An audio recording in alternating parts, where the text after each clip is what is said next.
Je vais donner la parole à monsieur Basile Méran.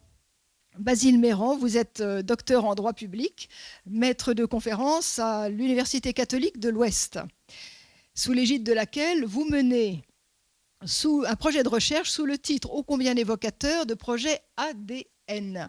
ADN, actualité du droit naturel classique. Alors vous allez ainsi nous exposer votre intuition, partagée par l'Université catholique de l'Ouest et par tous les orateurs que nous avons entendus ce matin, qui est qu'il faut partir du droit tel qu'il est en 2023 et tenter d'en dégager les traces de droit naturel qui subsistent en latence et donneraient un sens et une cohésion utiles pour faire évoluer le droit en fonction des défis contemporains. L'environnement, la famille, les droits de la personne humaine, etc. Je vous laisse la parole.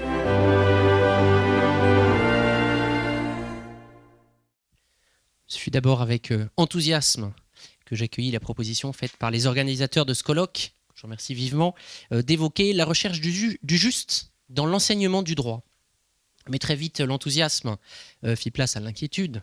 Mes recherches, sans doute trop rapides, n'ont abouti qu'à peu d'éléments bibliographiques sur le sujet, en tout cas dans l'actualité.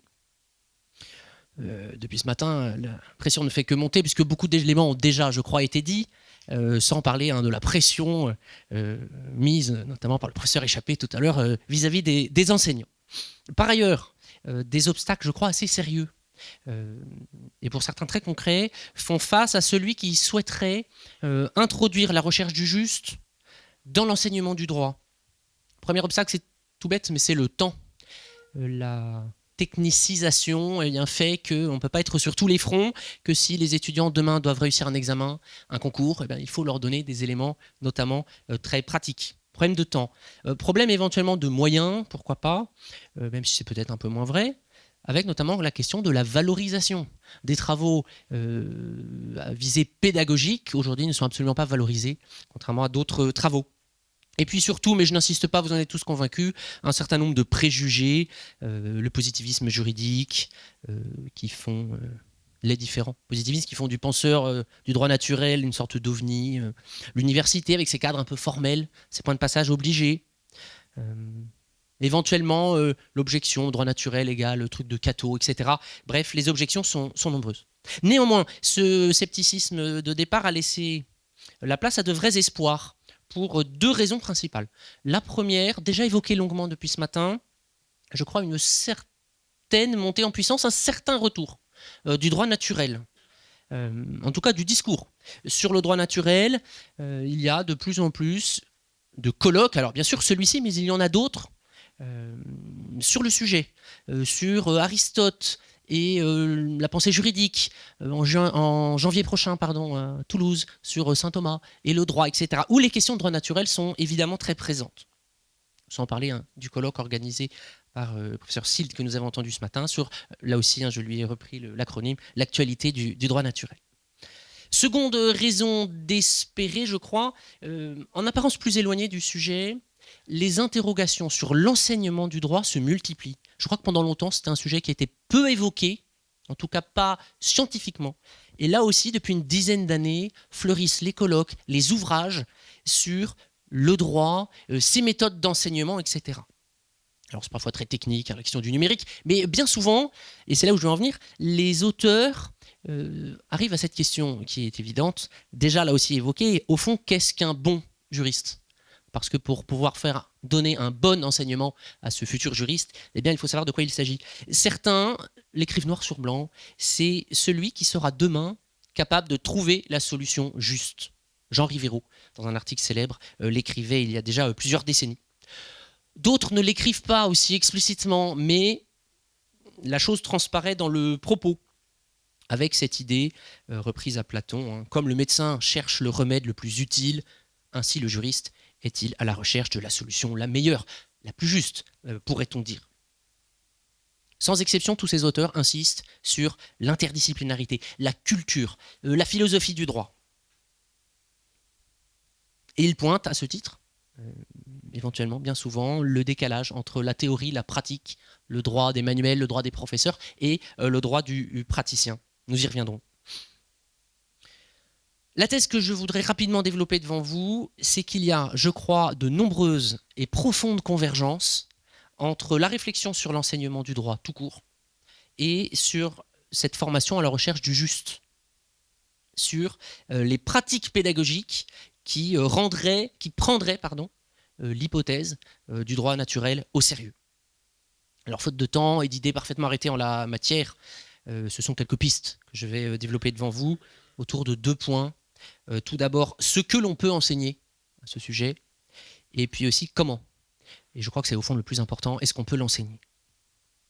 Alors tout d'abord, sur ce que l'on peut enseigner, je crois que l'heure n'est plus guère, sauf peut-être cas particulier, aux gros traités, aux volumineux traités de droit naturel ou de loi naturelle. Je ne reviens pas sur ce débat très important qui là aussi court depuis ce matin.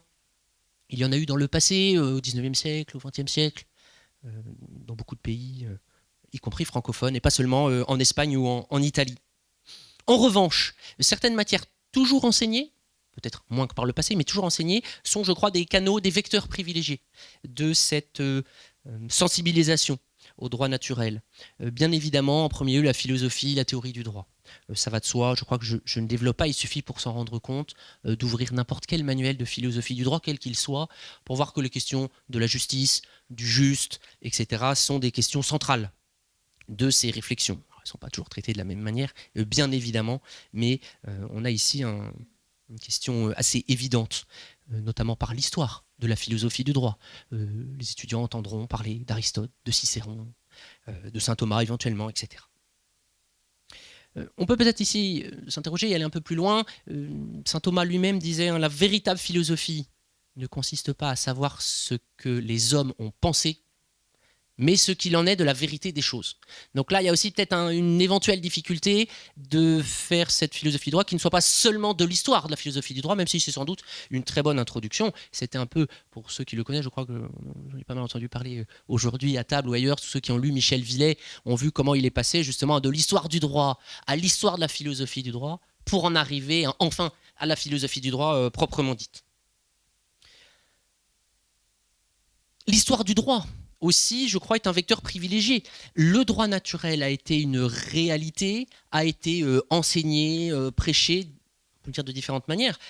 L'historien, très facilement, je crois, va pouvoir retrouver ces sujets. Et c'est vrai, je crois, dans à peu près tous les droits anciens. À commencer, bien sûr, par le droit romain, les différents droits médiévaux, les droits savants, mais aussi coutumiers. Et plus récemment, même Portalis, qui le législateur, en tout cas moderne par excellence, et qui s'intéresse beaucoup à cette question du droit naturel, qui ne l'exclut absolument pas. Très récemment, après la Seconde Guerre mondiale, un regain d'intérêt. Et je crois que ce n'est pas anecdotique, les présidents des cours constitutionnelles allemandes et japonaises, au lendemain de la Seconde Guerre mondiale, étaient plus ou moins thomistes, tous les deux. Bref, plutôt que de décrire des institutions, je crois qu'il faut s'intéresser à l'esprit de ces règles. La culture juridique aussi qui se développe beaucoup, je crois, a beaucoup à dire. Un exemple, les symboles du juste, la balance. Est-ce qu'il n'y a pas plus naturel qu'une balance? C'est la gravité qui fait le travail. C'est un peu schématique, bien sûr, mais c'est l'idée de fond. Et puis enfin, dernier point sur cet angle de vue, les humanités classiques, je crois, ont beaucoup à nous dire. Il y a nous montrer comment, au travers des siècles, certaines continuités sont visibles, en tout cas certains questionnements. Qu'est-ce que l'homme, ses grandes aspirations, l'ordre qui règne dans le cosmos, etc.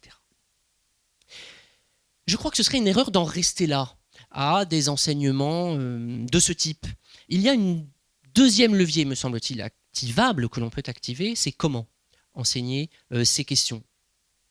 Et il me semble qu'au-delà de l'histoire, de la philosophie du droit, toutes les matières, aussi techniques soient-elles, peuvent se prêter à une approche de droit naturel. Ça a été fait ce matin en droit de la famille, en droit administratif, avec peut-être deux points de vue un petit peu différents. Une approche qui était peut-être plutôt par le haut, avec des principes de type philosophique. Comment éventuellement la psychologie humaine va nous donner des éléments pour comprendre les vices du consentement qui touchent aussi bien l'intelligence que la volonté, etc. Et puis surtout, une approche que je qualifierais d'inductive, par le bas. C'est tout le projet ADN. Si le droit naturel existe, c'est, je crois, un peu le postulat de cette journée, Mais il existe forcément, alors peut-être moins visiblement, mais il existe encore aujourd'hui. Si le droit naturel n'existe plus, c'est peut-être qu'il n'est pas si naturel que cela. Comment où peut-on aller chercher des éléments? Et il me semble que toutes les branches du droit se prêtent à cet exercice. Nous en avons eu la démonstration ce matin, dans une branche qui, a priori, pourtant, semblait ne pas s'y prêter. Et puis, dernier élément, puisqu'il faut s'arrêter là, concernant peut-être des méthodes. Vraiment des méthodes d'enseignement proprement dites, pas seulement une méthode de réflexion inductive. Je vois 2 points. On habitue, je crois, trop souvent les étudiants à raisonner seulement délégué lata, le droit tel qu'il est, et peut-être trop peu ou insuffisamment délégué ferenda, le droit tel qu'il pourrait être. Le cas pratique, je crois, s'y prête assez bien. Pourquoi ne pas exercer à leur niveau les étudiants à se poser ces questions-là? Demain, vous êtes législateur, que proposez-vous comme réforme sur tel ou tel point? C'est peut-être une piste à explorer. Et bien sûr, mais je ne développerai pas, ça a été brillamment fait tout à l'heure, la question de la controverse dialectique. Michel Villet observe que dans toutes les périodes où le droit naturel est reconnu, ce sont comme par hasard des périodes où la dialectique est reconnue. C'est particulièrement vrai évidemment dans l'université médiévale. Sans doute y a-t-il également des choses à creuser. Peut-être que ces 2 pistes seraient un moyen un petit peu de prendre en tenaille, si je puis dire, les différents positivismes. Espérons que l'une comme l'autre méthode pourront produire des fruits. Je crois que c'est le vœu des organisateurs de ce colloque. Alors avant de revenir aux questions de l'enseignement avec François-Xavier Clément, nous allons aborder un sujet assez différent, mais tout aussi pratique de l'application du droit naturel et de la loi naturelle avec Pierre Delauzin, qui est brillant économiste. Vous avez fait monsieur, une carrière dans la banque et dans la finance, d'une part dans les plus hautes sphères de l'État, dans les services du Premier ministre, puis à la direction du Trésor, et d'autre part à des postes de haute responsabilité dans les grands établissements bancaires ou comme délégué général de 2002 à 2018 de l'Association française des marchés français, des marchés financiers. Et puis vous êtes toujours président de l'Association des économistes catholiques et membre de l'Académie catholique de France, comme d'autres ici, comme Yvonne Flour. Alors cette familiarité avec ces mondes de l'argent et du pouvoir vous ont conduit à mener une réflexion personnelle sur les articulations entre l'État, la finance, le droit constitutionnel de propriété, par exemple, le bien commun, les notions de subsidiarité, de responsabilité, et à chercher le sens qui relie tout cela. Et le juste est au cœur de cette réflexion. Bon, avant de vous donner la parole, j'évoque rapidement quelques titres parmi les nombreux ouvrages que vous avez écrits. La finance peut-elle être au service de l'homme en 2016, L'argent maître et serviteur en 2019, Pour un grand retournement politique en 2019, et enfin le dernier, Dieu, le mal et l'histoire en 2022.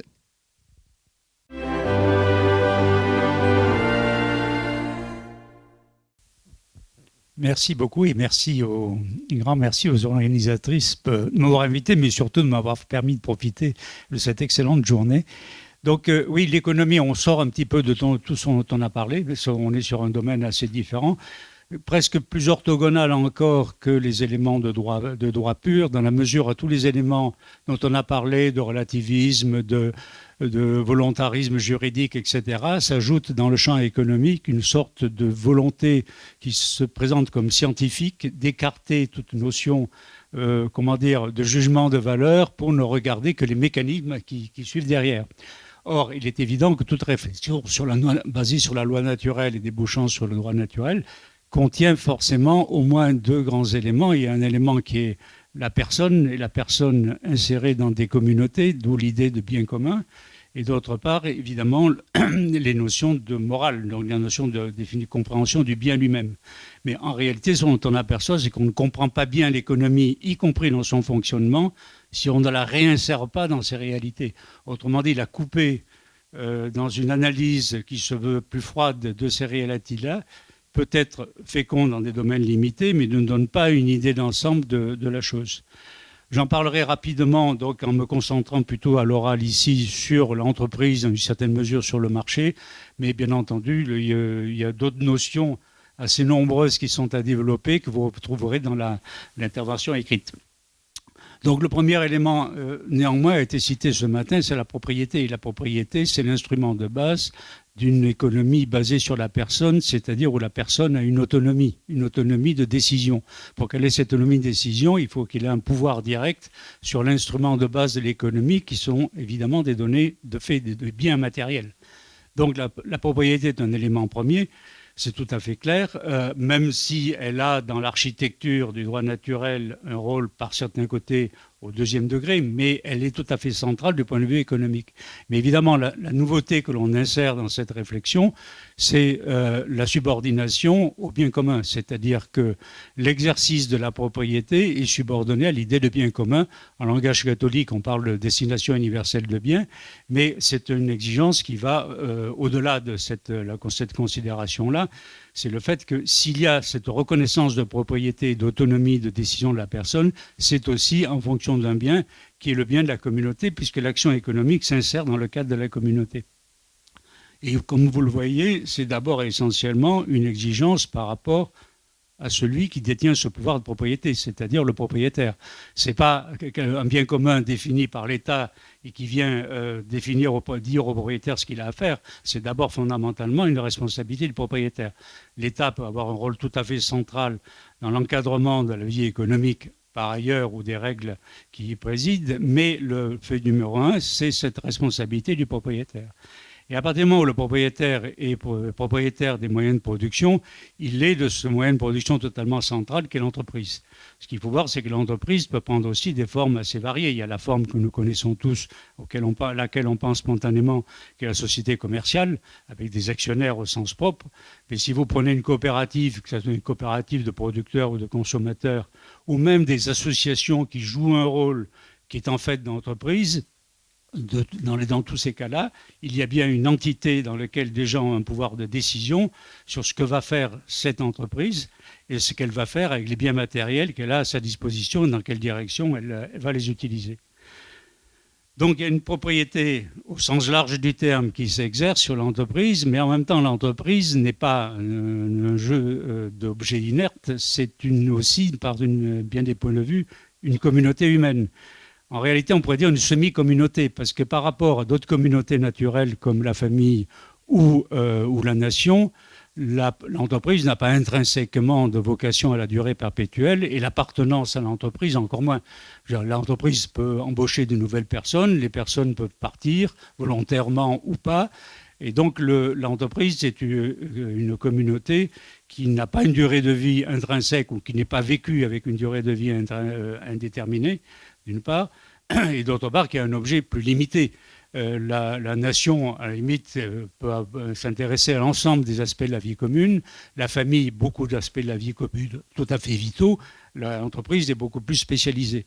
Il n'empêche qu'en tant que communauté, déjà, du coup, ça entraîne un ensemble d'exigences en interne, mais elle a en outre son rôle au sein de la société en fonction du bien commun, comme il a été dit tout à l'heure, ce qui implique un ensemble de responsabilités et donc aussi de soucis et de devoirs à l'égard de ce qu'on appelle dans le jargon les parties prenantes, c'est-à-dire parties prenantes internes, c'est-à-dire notamment éventuellement les actionnaires ou autres, mais en faisant les actionnaires ont un rôle particulier, mais surtout les salariés et parties prenantes externes. Parties prenantes externes, c'est les clients, mais les clients, c'est pas simplement bien traiter les clients, c'est aussi quels produits on fait, comment on les vend, combien de temps ils durent, à quel prix on les pratique, et ainsi de suite.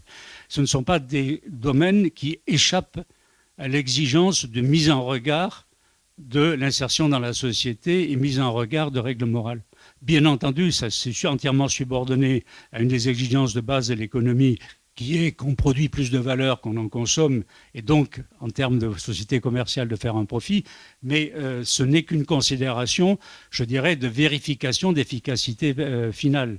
Là, le travail fondamental de l'entreprise, c'est de fabriquer des biens et services ensemble, dans les meilleures conditions possibles, pour un ensemble de gens qui en ont besoin. Donc il est bien évident que de ce point de vue-là, la position de l'actionnaire qui est propriétaire, qui est donc responsable ultime, fondamental de l'insertion au service du bien commun, est un élément tout à fait essentiel et qui pose du coup des problèmes concrets extrêmement précis. Ça pose des problèmes moraux et ça pose des problèmes indirectement de droit. Je prends notamment dans le cas des sociétés commerciales, alors quelque chose que j'ai plus particulièrement bien vu directement, qui sont les grandes sociétés cotées en bourse. comme chacun sait, tout le monde peut entrer et sortir à tout moment, et donc il y a un mouvement des actions qui est pratiquement, peut être au millionième de seconde pour certaines d'entre elles. Il est clair que là, on a un décalage manifeste par rapport à la fonction initiale de la propriété. Vous ne pouvez pas juger de ce qu'est une entreprise, de ce qu'elle peut faire et de comment elle s'insère dans le bien commun tous les 10 millionièmes de seconde, ou même toutes les secondes, ou même tous les 3 jours. Donc, vous avez ici un problème central qui est de l'organisation de la propriété. C'est un problème qui, sur le plan juridique, peut se poser en termes de limitation. Comment je mets une limite à ce qui est possible, mais surtout en termes de facilitation, c'est-à-dire comment je donne les instruments juridiques à des entreprises qui veulent adopter un mode d'organisation qui soit meilleur ou plus responsable, notamment en sélectionnant leur actionnariat ou en limitant les droits de vote à ceux qui s'engagent sur la durée ou tout autre moyen.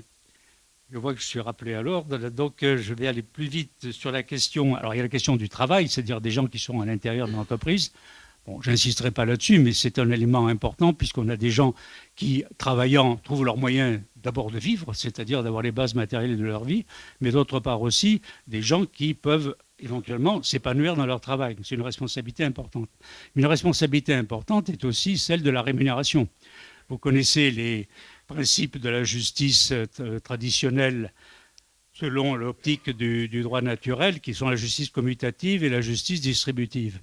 La justice commutative, c'est la justice des échanges, c'est-à-dire qu'il faut que l'échange soit équitable. Bon, alors si vous appliquez ça à un problème très concret qui est la rémunération des grands patrons, vous constatez qu'une grande partie d'entre eux touchent des rémunérations parfaitement princières pour un travail dont il n'est pas complètement évident qu'ils soient en rapport avec ces rémunérations-là. Et d'ailleurs, on observe qu'il n'y a même pas de corrélation, notamment aux États-Unis où le domaine a été exploré en profondeur, entre les rémunérations et les cours de bourse. Ce qui veut dire que ce n'est même pas la seule considération des actionnaires, c'est que les actionnaires ne font pas leur boulot, tout simplement. Donc là, on a un problème tout à fait essentiel. Encore une fois, je ne raisonne pas d'un point de vue égalitaire. Je considère qu'un grand patron peut avoir une rémunération princière. Mais dans l'écrasante majorité d'entre eux, ce n'est pas justifié.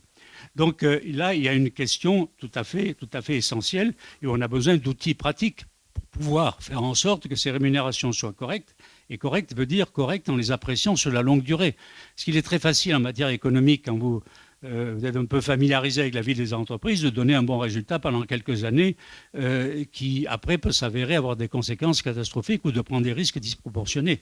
Mais si vous êtes rémunéré à court terme, vous empochez à court terme la rémunération, quitte à être viré après, mais pendant un certain temps, vous le touchez. Ça, c'est un vrai problème. Donc, l'on voit que la considération de justice commutative, qui pour beaucoup de gens apparaît comme médiévale, est parfaitement d'actualité. On pourrait en dire aussi la justice distributive, qui en l'espèce va dans le même sens. La justice distributive étant, est-ce que la rémunération est en rapport avec le rôle dans la société? Mais justement, il y a quelque chose de tout à fait analogue en termes de conclusion. Je vois que l'heure tourne, donc je dis juste un petit mot sur le marché. Je voudrais juste vous renvoyer sur le marché. Je m'en suis beaucoup occupé, notamment des marchés financiers qui sont les plus gros et les plus critiqués aussi de façon générale. Il y a une excellente analyse des marchés qui est celle de Benoît XVI dans Caritas in Veritate, où il définit clairement le marché comme une interaction entre des personnes, une interaction qui est socialement utile, qui doit être exercée au mieux. Ça veut dire que les personnes doivent avoir en tête le plus possible des priorités éthiquement satisfaisantes, que ça se déroule de manière également éthiquement satisfaisante, mais que aussi ça donne un résultat qui est extrêmement utile pour la société, mais qui ne peut pas être la règle universelle parce que ce n'est qu'un aspect. Quand vous regardez par exemple en matière boursière, dont j'ai pu connaître, vous avez des transactions qui se déroulent, les transactions se déroulent avec celui qui a voulu vendre et celui qui a voulu acheter, ça donne une indication très importante sur l'opinion du moment, ça ne donne pas une valeur intrinsèque. Et donc là encore, ce sont des réalités sociales qu'il faut prendre comme les réalités d'une économie décentralisée, qui est bien celle d'autonomie, qui est bien celle de la loi naturelle, mais qui, en même temps, doit être toujours réinsérée dans l'objectif fondamental des communautés et du bien commun. Alors François-Xavier Clément, vous êtes un passionné de la transmission aux jeunes générations. Vous avez occupé toutes sortes de postes dans l'enseignement, directeur de l'enseignement, directeur diocésain de l'enseignement catholique. Vous avez été responsable de la formation de tous les professeurs dans 12 diocèses de Rhône-Alpes et Auvergne. Vous avez fait un master de philosophie sur le rôle de l'autorité dans l'éducation. Enfin, c'est vraiment votre ADN. Et depuis 3 ans, vous vous consacrez à la formation des éducateurs. Ainsi, vous êtes l'homme clé pour nous dire si on peut, s'il faut, dès l'enfance, préparer l'intelligence et la volonté des enfants et des adolescents à accueillir ces notions de nature, de droit naturel, de loi naturelle. Est-ce que ça se prépare? Est-ce qu'il y a un terrain qu'il faut préparer pour être ouvert à ces notions-là? Comment orienter dans la jeunesse la soif naturelle de justice en l'arrimant à la quête de la vérité profonde de l'homme, en réalité, dans le monde réel, et donc de ce qu'il y est dû.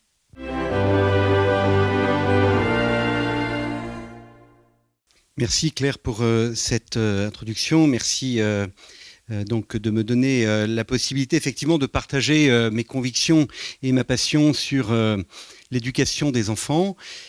Vous avez tous entendu, que vous soyez parents ou non, ou que vous l'ayez commis vous-même durant votre enfance, vous avez tous entendu un enfant dire « c'est pas juste ».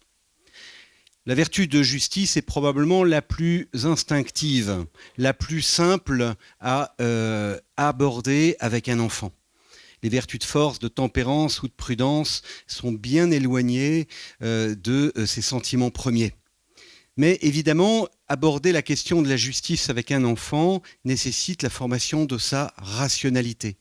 Et ce propos va faire écho à de nombreuses considérations de notre journée sur le lien entre la formation de la raison et la justice, et le sentiment de justice.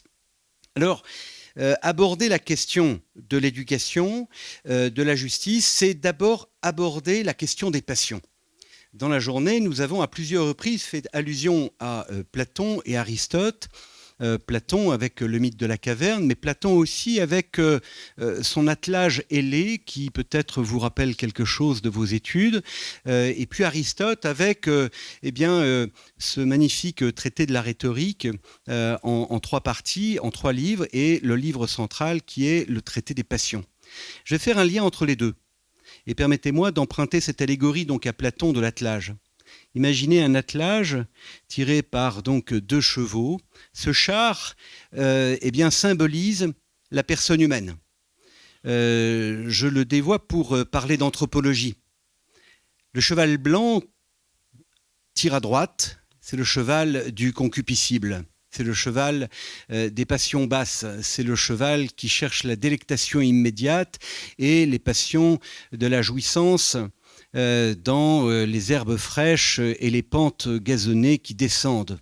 Alors que le cheval noir est celui qui se bat, qui est le cheval de l'irascible, le cheval qui aime ce qui est ardu et qui ne va pas hésiter à combattre.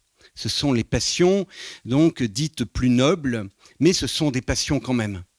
Le rôle du cocher qui est sur ce char est de diriger de façon droite son attelage, c'est-à-dire de corriger l'un et l'autre de ses chevaux, qui, selon les tempéraments, n'ont pas la même musculature, vous en conviendrez, et se doit de mener petit à petit son attelage sur le chemin droit, c'est-à-dire le chemin du bien. Et là, évidemment, la question du bien qui a été posée à plusieurs reprises et de façon très radicale par plusieurs intervenants, c'est-à-dire si finalement la question du bien disparaît, c'est peut-être parce qu'elle a disparu de l'enfance et qu'elle a disparu même de la formation de la conscience de la jeunesse.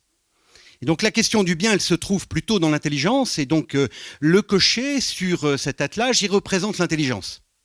Et il a un instrument pour diriger ses chevaux, c'est la volonté.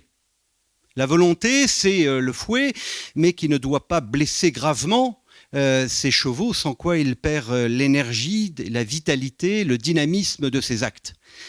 Et dans cette petite allégorie, il me semble que l'on retrouve à la fois l'enjeu de l'éducation et à la fois la problématique de la justice dans la question de la relation à l'autorité, et comment l'autorité doit évidemment être proportionnée à l'âge de l'enfant et à son tempérament, et puis aux enjeux des actes qu'il a posés, à la question de la sanction, c'est-à-dire à la question de la frustration quand on doit aider un enfant à corriger les actes qu'il a posés, sachant qu'il est bien évident qu'il est interdit de monter sur l'attelage, même si c'est tentant par moment avec nos enfants.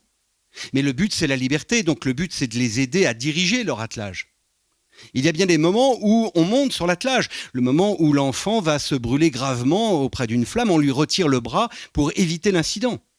Mais dans la plupart des cas, ce que nous souhaitons, c'est exercer un acte éducatif en ayant conscience, comme le médecin qui exploite finalement la potentialité du corps à être dans la santé, eh bien le pédagogue va exploiter la capacité de croissance intégrale de l'enfant pour la vérité, pour le bien, pour le vrai, et pour petit à petit construire dans sa conscience ce qui va devenir une règle de vie personnelle. On est plutôt dans l'éveil et dans le déploiement d'une loi intérieure que dans l'installation d'un code extrinsèque que l'enfant devrait suivre. On est exactement à l'opposé, donc, je dirais, d'un code de la route, c'est-à-dire d'une réglementation dans la vie de l'enfant qui aurait pour but de lui permettre de vivre simplement avec ses semblables. Et je ne suis pas en train de dire que tout cela n'est pas nécessaire, bien évidemment non. Mais en revanche, je suis en train d'insister sur le fait que dans l'éducation de l'enfant et dans l'éducation de la conscience, et il en a été question, j'ai envie de dire en creux et en relief dans plusieurs des propos de cette journée, il est essentiel de nourrir dans le cœur de l'enfant le désir de découvrir le vrai bien. Je dis bien le désir de découvrir le vrai bien. Et non pas de simplement lui transmettre. Vous savez, c'est toujours la question que je pose moi des professeurs quand je développe des formations pour des professeurs ou des futurs professeurs. Je leur pose la question, mais le savoir, où se trouve-t-il? Dans votre intelligence? Et donc, il se transmet dans l'intelligence de l'enfant, ou est-il en puissance dans l'intelligence de l'enfant? C'est toute cette aporie finalement de la transmission et de la pédagogie qu'on retrouve alternativement chez Platon et chez Aristote. C'est-à-dire que pour Platon, les idées sont présentes, le savoir est présent, il s'agit uniquement de l'éveiller, mais il est bien présent, mais Aristote va faire naître une nouvelle notion qui est celle de la puissance et du passage à l'acte, donc de l'actualisation en quelque sorte par l'effort de la volonté, par l'effort de l'acte de l'intelligence. Je termine, j'en viens à l'acte même de formation de la vertu dans la personne. Puisque la vertu de justice doit être pratiquée par l'enfant, c'est l'enjeu de cette question. Comment va-t-on faire? Eh bien, comme pour tous les habitus, puisque la vertu est un habitus, et un habitus bon, un habitus qui va conduire à une disposition à agir pour le bien, et en l'occurrence pour rendre à chacun son dû, ce qui est sien, eh bien, il va falloir aider l'enfant à pratiquer par sa rationalité, peu à peu, des rapports de proportion, des rapports de définition, des rapports d'énonciation et des rapports d'argumentation. C'est-à-dire qu'il s'agit de former suffisamment la raison de l'enfant. Et ça ne peut naître finalement qu'à partir de l'âge de raison, de l'âge où il est accessible à cette rationalité, eh bien de l'aider par la définition, chose que malheureusement on ne fait que très peu dans le monde scolaire aujourd'hui. On ne prend plus le temps d'aider les enfants à définir par eux-mêmes, alors que ça faisait partie du corpus rhétorique classique auparavant. L'énonciation, c'est-à-dire la grammaire de la phrase, la capacité que nous avons à saisir des liens de causalité et le sens critique qui va avec, c'est-à-dire que la maîtrise de la grammaire est la capacité finalement à maîtriser les outils de la pensée. Et 3, c'est évidemment l'argumentation, et je ne reviendrai pas sur l'excellent exposé de Maître Belmont tout à l'heure, sur la question de la dialectique, où il a fait allusion au syllogisme, où il a fait allusion, je dirais, à tout le corpus de traités de ce qu'on appelle l'organon, c'est-à-dire la pensée logique traditionnelle qu'on retrouve chez Aristote notamment, avec ses traités de dialectique, dans lesquels le point de départ, c'est toujours la définition. Mais ultimement, c'est l'argumentation, et l'argumentation syllogistique. Donc, l'enjeu de la formation et de l'acquisition de la vertu de justice chez l'enfant, c'est, me semble-t-il, d'abord la formation de l'intelligence, comme je viens de le dire. Et enfin, je terminerai par une première considération qui est évidemment celle de l'exemplarité, qui est fondatrice de l'acquisition de tous les habitus dans le cœur de l'enfant. On le dit de façon un peu générale dans la vie sociale et politique, mais on oublie de le rappeler dans la vie familiale immédiate et dans les gestes quotidiens d'un enfant. L'exemplarité, c'est 80% de l'efficacité d'un acte éducatif. Les paroles et les actes représentent environ les 20% restants. Alors vous me demanderez comment j'ai fait ce calcul. Il est pédagogique, exactement comme un avocat pourrait vous lancer comme ça, avec un peu de pédagogie et avec un peu d'imagination, les rapports d'efficacité dans l'éducation. La parole, les actes et l'être, donc l'exemplarité comme fondatrice de l'acquisition de la vertu de justice. Merci. J'ai juste une petite question. J'en avais beaucoup d'autres, mais je vais résumer à une. Par exemple, à Pierre de Lauzun, mais aussi, alors Pierre de Lauzun, du point de vue économique, une société totalement égalitaire serait-elle par cela même juste? Et après, François-Xavier Clément nous donnera le point de vue philosophique. Sur la base de l'économie, une société égalitaire ne serait absolument pas juste. Il ne respecterait ni la justice commutative, ni la justice distributive. C'est-à-dire, on ne rendrait pas, selon la définition de la justice, à chacun ce qui lui est dû, du fait que les contributions des uns et des autres ne sont pas les mêmes. Alors, notre vision est faussée parce qu'on reste obnubilé par l'idée de dignité fondamentale de la personne, qui est vraie pour toutes les personnes, qui n'exprime qu'une partie de la réalité. Le mot dignité s'applique d'ailleurs lui-même. Il y a plusieurs niveaux de dignité. Il y a aussi la dignité qui est acquise par ce que l'on fait. Et il est clair qu'il y a des gens qui offrent plus, qui font plus, qui créent plus, qui font des choses qui ont plus de valeur. Et il est normal qu'ils soient rétribués au titre de l'aspect commutatif en échange, mais aussi au titre distributif parce que la société doit leur donner plus. Et bien évident que la société, au titre de la justice distributive, doit avoir un souci particulier des plus pauvres, des démunis, des marginaux en tant que personne humaine, mais ça ne débouche pas sur une perspective égalitaire, ça débouche sur un souci particulier de ces personnes, ce qui n'est pas du tout la même chose. Simplement, j'ai pas grand-chose à rajouter, si ce n'est que la logique égalitaire est quantitative et que le rapport de proportion dans les relations de justice sont éminemment qualitatives et que il y a évidemment des rapports quantifiables, mais qu'ils ils ont tendance à rigidifier à la fois le raisonnement et l'application. J'aime à rappeler que dans la vertu de prudence, saint Thomas, dans une question de la somme théologique sur le sujet, décrit 13 circonstances pour éclairer un acte prudentiel. 13 circonstances, et ce n'est que pour la partie délibération de la vertu de prudence qui compte 3 actes, le conseil, la délibération et l'action. Et donc, quand on se dit qu'il y a 13 circonstances, effectivement, on est loin d'une logique purement quantitative. Merci à vous, et vous avez insisté les uns et les autres, en particulier M. de Lauzun et M. Clément, sur des choses, me semble-t-il, très importantes. D'une part, la définition même d'être juste, c'est-à-dire la volonté de rendre à chacun ce qui lui est dû, volonté ferme et constante, ce qui montre d'ailleurs qu'on peut se planter en croyant être juste. Et puis les composantes de la justice commutative, distributive, mais aussi la justice légale.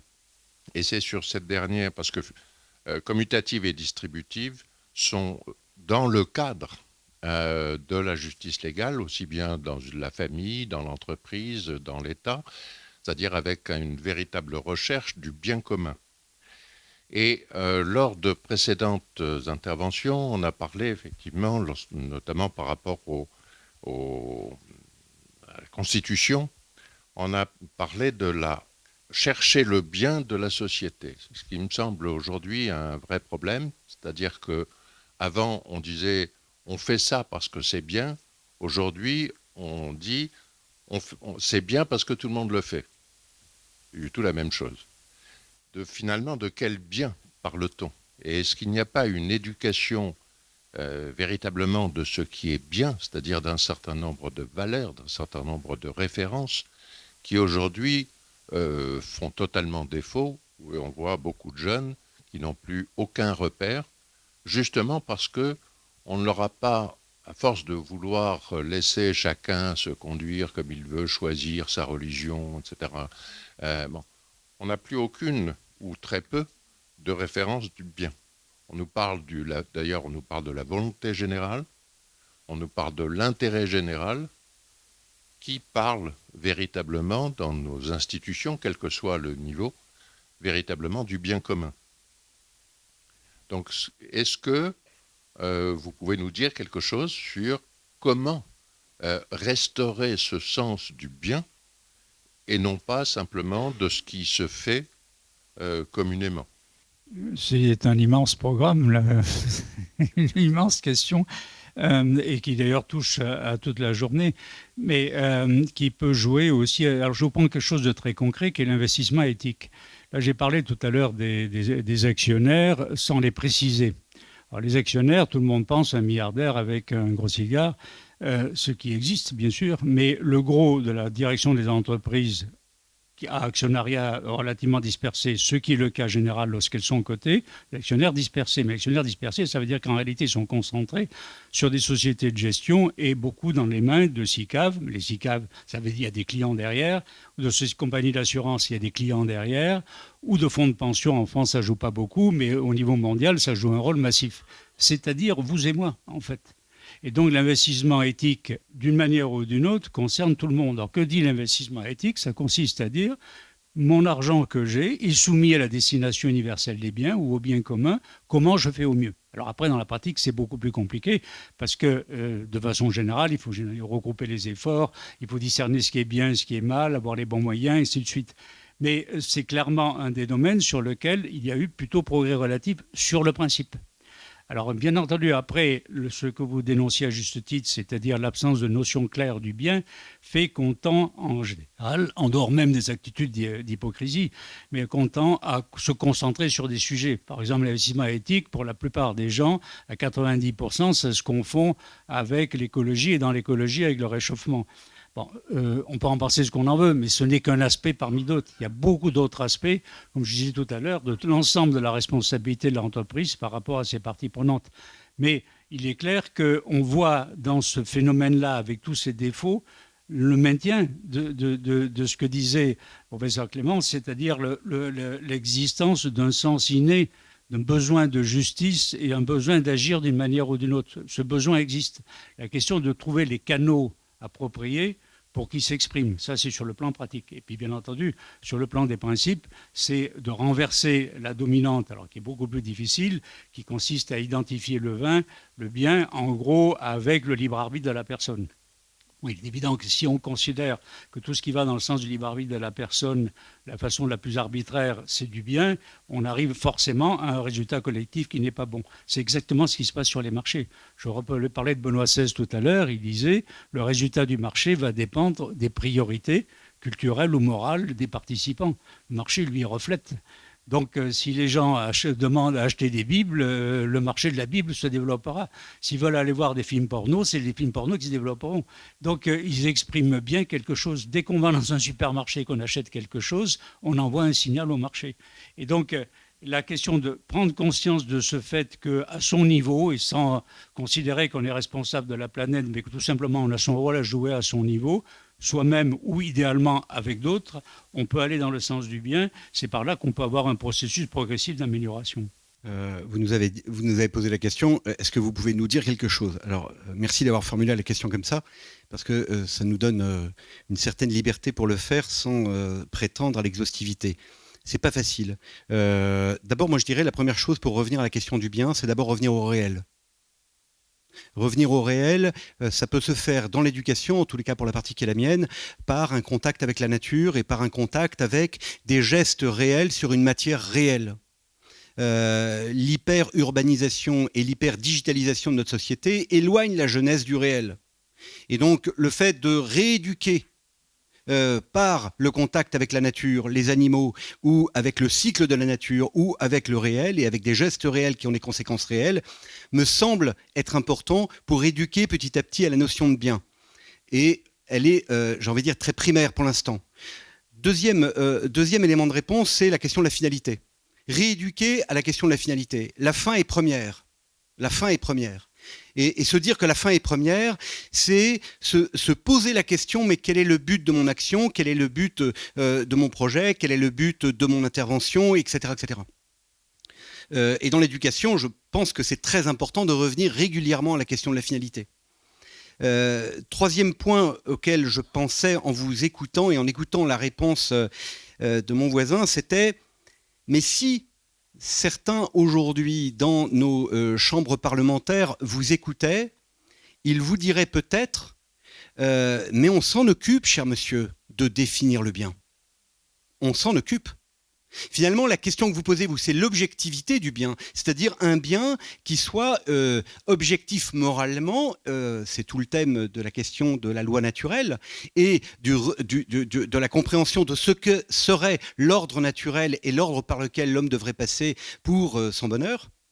Mais la question du bien telle qu'elle est définie aujourd'hui de façon, j'ai envie de dire, pour faire vite, pardonnez-moi, arbitraire, par le législateur par moment, le bien, c'est quoi? C'est le vivre ensemble. Point.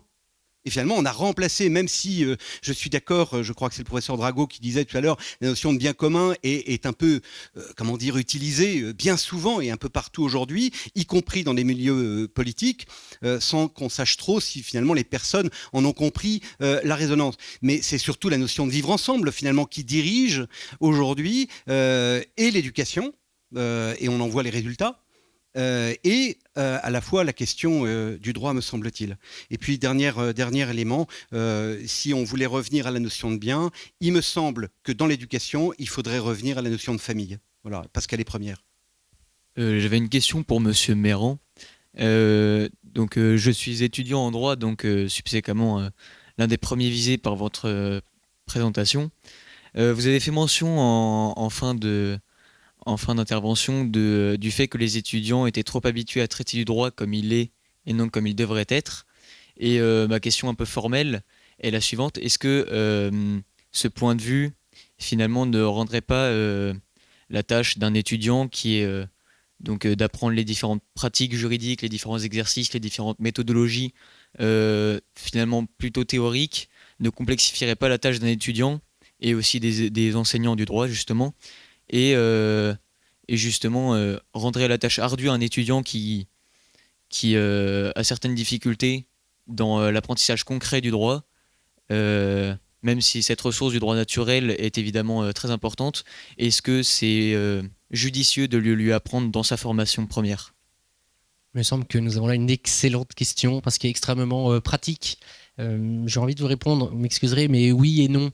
C'est évident qu'il y a une difficulté, et pour les étudiants, et peut-être surtout d'ailleurs pour les enseignants, me semble-t-il, mais il y a d'autres enseignants dans la salle, ils vont peut-être me corriger sur ce point.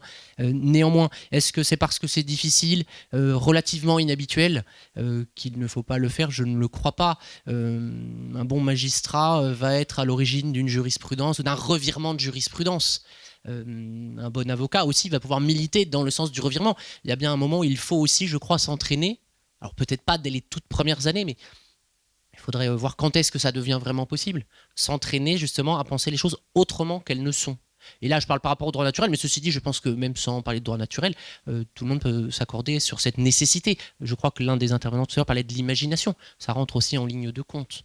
Donc difficile sans doute, infaisable, je ne le pense pas. Et d'ailleurs, certains enseignants le font à l'occasion, notamment en droit constitutionnel. J'ai déjà vu ce genre de sujet. Faudrait-il modifier tel article de la Constitution? Et qu'est-ce que vous proposeriez, etc. Je crois que l'exercice est très stimulant. Difficile peut-être, mais stimulant et enthousiasmant. Je voudrais simplement rebondir sur ce que vient de dire M. Clément. Premièrement, il ne faut pas balayer le vivre ensemble. C'est tout de même le début du bien commun, qu'il n'y ait pas de guerre civile.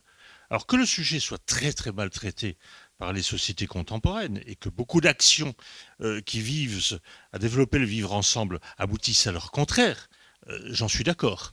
Mais je crois que les scolastiques et bien d'autres ont dit que la première priorité, le premier devoir d'un gouvernement, c'est d'éviter la guerre civile. La guerre civile qui est commencement de toutes les dérives possibles et imaginables. Deuxième point, la question du bien commun est sous-tendue par une grande incertitude sur les finalités. Je ne dis pas que cette incertitude n'existe, ne peut pas se dissiper si les gens qui dirigent ou d'autres ou les juristes ont une pensée juste. Mais aujourd'hui, le souci du bien commun, il est permanent.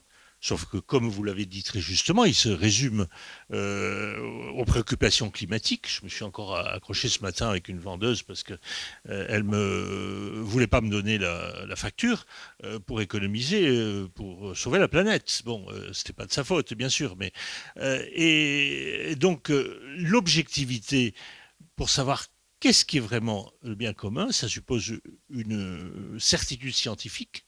Alors, s'agissant de réchauffement, on n'est sûr de rien.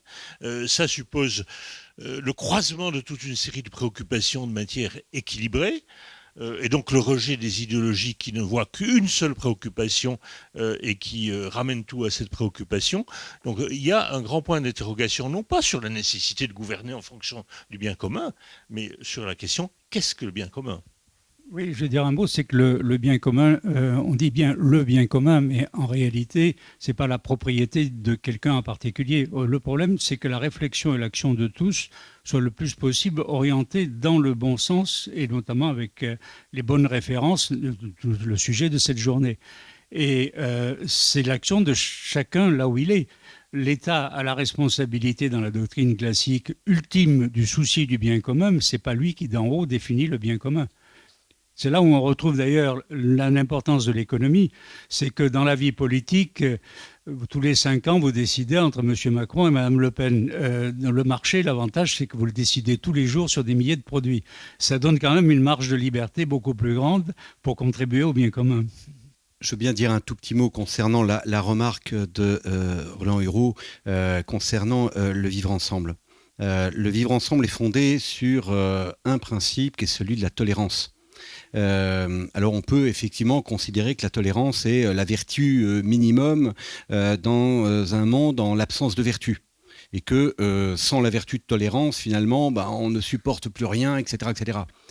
Il me semble qu'on avait connu autre chose. C'est-à-dire qu'on avait connu effectivement une société qui visait plutôt à la concorde, c'est-à-dire à une capacité à aimer vivre ensemble. Voilà. Et aimer vivre ensemble, ce n'est pas juste s'assurer que les gens ne se tapent pas dessus. Et ce que je voulais dire en disant que le vivre ensemble était quand même une pâle copie bien éloignée quand même de la problématique du bien commun, qui vise non seulement à l'épanouissement du tout, mais à l'épanouissement de chacun par l'épanouissement du tout. Ce qui est quand même très éloigné de la notion de vivre ensemble. Voilà, mais c'est juste en complément. C'est pas une question, c'est rebondir sur les questions qui ont été posées. Cette question du vivre ensemble, je pense que c'est une expression, qui pour moi n'a pas beaucoup de signification. Je pense qu'il y a 2 communautés qui nous constituent socialement. Ce sont les communautés naturelles et nos communautés de proximité, c'est-à-dire, d'une part, les communautés naturelles et les communautés de proximité, c'est-à-dire la famille d'abord, mais aussi mon village, ma ville, mon école, selon mon âge. Quand on est dans une université, on essaie encore parfois de constituer une communauté universitaire, c'est pas toujours très, très partagé, mon entreprise, etc. Ça, c'est, à mon avis, la question majeure qu'il faut conserver, préserver, chérir même, pour ce qui concerne la famille. Et puis, l'autre, c'est la communauté politique. Nous constituons, une nation constitue une communauté politique. Le problème de la société contemporaine, et en particulier française, c'est que les communautés naturelles se délitent fortement. Pas Aude Mirkovic, il nous ferait une démonstration formidable sur le délitement du droit de la famille, que les communautés éducatives se délitent également, que les communautés sociales, y compris dans l'entreprise, se délitent, etc. Et donc, il est nécessaire comme on l'a dit plusieurs fois, de recréer ces communautés naturelles sans faire du communautarisme, qui est une espèce de déviation terrible de ces communautés naturelles.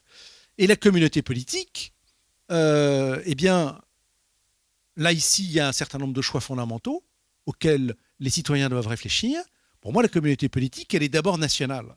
Parce que les nations se sont constituées, non pas simplement comme des États constitutionnels ou des États de droit, mais par un ensemble de ces communautés naturelles qui ont, non pas toujours décidé, mais qui se sont constituées au fil de l'histoire. Et l'histoire de la France en est un excellent modèle de communauté politique, même si cette communauté politique a connu les ruptures, comme évidemment la Révolution française, qui est une rupture majeure.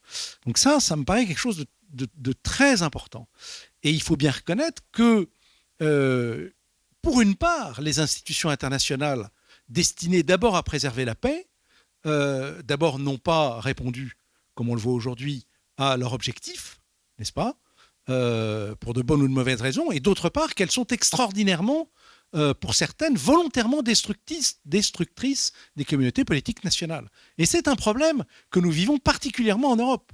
Et il y a un décalage extraordinaire entre la nécessité, la volonté d'un certain nombre de citoyens de reconstituer des communautés politiques et des communautés naturelles, et d'autre part des institutions internationales qui ont une volonté particulièrement destructrice, en particulier des États-nations. Ça, c'est un premier point. Et puis, pour répondre à monsieur, dans les études de droit, moi j'explique souvent aux étudiants que au début, on ne comprend pas grand-chose, en fait.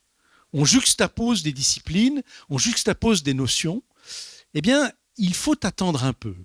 Et au fur et à mesure, c'est comme dans le cerveau, on constitue des relations. Tiens, finalement, en droit constitutionnel, il y a quelque chose à voir avec l'organisation administrative. Puis l'organisation administrative a à voir avec la juridiction. La juridiction, permet de résoudre des conflits. Mais quels sont ces conflits? Dans quelle matière, etc. Alors, en effet, il manque beaucoup, à mon avis, dans les facultés de droit, le fait qu'on devrait redescendre dans les premières années des cours de théorie générale et de philosophie du droit. Ça existe dans un certain nombre de cursus et ça me paraît en effet quelque chose de très, très important. On a besoin de donner des clés. Mais ces clés, elles arrivent avec un peu de patience. Patricia Mounayer, avocate, merci beaucoup. J'ai une question pour Monsieur Clément. Vous avez dit pour revenir au bien, il faut revenir au réel, notamment à la nature. Mais j'ai l'impression qu'aujourd'hui, on parle beaucoup de nature, d'écologie, d'agriculture biologique. On veut protéger la vie animale, etc. Mais quand même, en parallèle, on ne pense pas beaucoup à protéger la vie humaine. On parle encore d'avortement, on parle de congeler des ovocytes, on parle de choses comme ça. Et pour moi, j'ai l'impression que sans parler de Dieu et sans, par exemple, assumer que la vie humaine est sacrée, que les rapports sexuels sont sacrés, que le mariage est sacré, il est très difficile de protéger le bien ou de vraiment pouvoir avoir un argumentaire qui puisse tenir concernant le bien. Et je ne vois pas comment, et est-ce que vous voyez, et si oui, comment? Merci. Merci pour votre question. J'ai évidemment 3 minutes, même pas. Donc un premier élément de réponse, c'est une phrase de Paul Ricoeur qui me vient à l'esprit. C'est pas un docteur de l'Église, certes. Il disait « Les valeurs séparées de l'expérience spirituelle qui les fonde sont comme des fleurs coupées dans un vase. » On peut ajouter « ça sent bon, c'est beau, mais ça ne dure pas longtemps ».